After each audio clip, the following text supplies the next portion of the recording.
Halo semuanya, perkenalkan nama aku Lubna Rafia dengan NIM 2025 Jadi hari ini aku mau membuat tugas terkait yaitu review buku. Oke, jadi hari ini aku mau mereview salah satu buku. Buku itu bukan buku sejarah, cuman karena aku bukunya itu tidak di kosan, jadi aku hanya bisa memberikan gambar terkait sampul bukunya ya guys, bisa untuk bukunya gitu. Nah, jadi bentuk bukunya itu seperti ini. Jadi ini itu adalah aku tunjukin di, karena kayaknya tadi kebalik, tidak aku tunjukin di sini.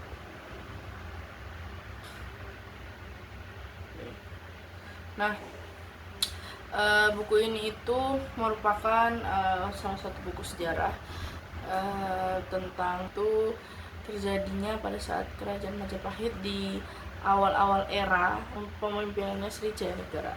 Nah, terus judul bukunya itu adalah Gajah Mada Makar Dharma Putra.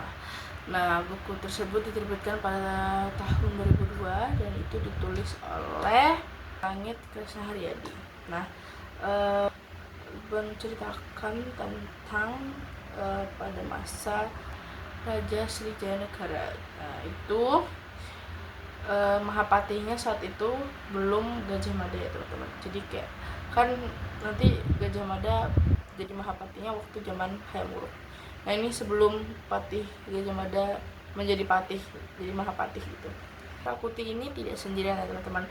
Rakuti itu ditemani oleh teman lainnya, itu adalah ada Rabanyak, Rayuyu, Pangsa sama Rayatanca. Itu mereka melakukan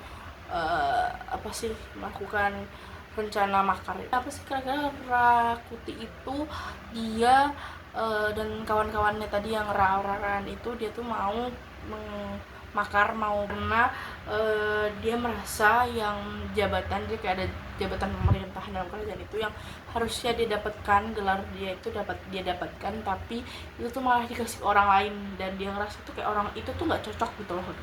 Harusnya yang cocok tuh harusnya aku yang mendapatkan jabatan itu, seperti itu.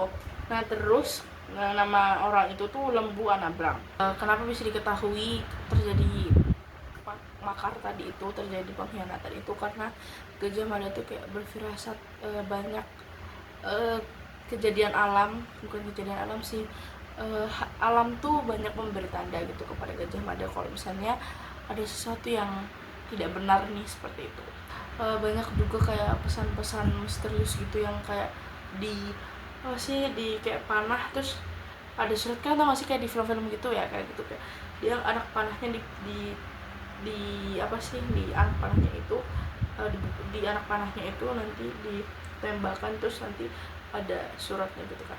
Nah, itu seperti itu. Nah, terus setelah Gajah Mada bilang ke Mahapati Aryatada kalau misalnya alam gini segala macam, terus banyak pesan-pesan misterius segala macam, terus akhirnya mereka mengeluarkan strategi untuk membuat perlindungan buat Srijaya, Baginda Raja Srijaya. Baginda Raja Srijaya Negara Osok. Jadi mereka kayak, terus setelah berdiskusi dengan Mahapati Aryatada, akhirnya Gajah Mada dan Mahapati Aryatada itu memutuskan untuk mengamankan Baginda Sri Jayanegara itu melalui ada terowongan rahasia. Ada terowongan rahasia itu.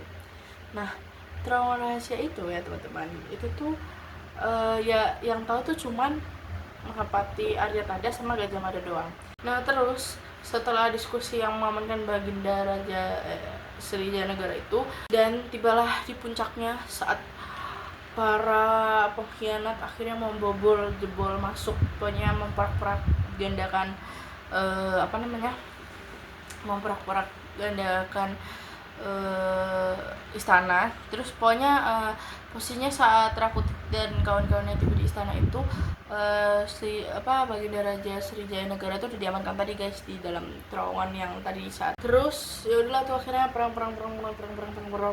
segala macam selesai, dan akhirnya Mahapati Gajah Mada dan prajurit Bayangkara menang.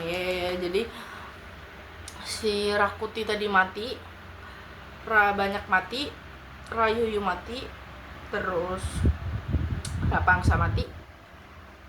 Tuh, mereka berempat mati. Sisa Ratanca. Nah, tapi posisinya Ratanca itu kan dia masih hidup tuh.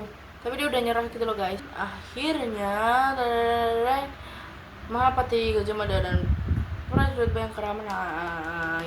Jadi sekian dari aku terkait tugas video buku tersebut.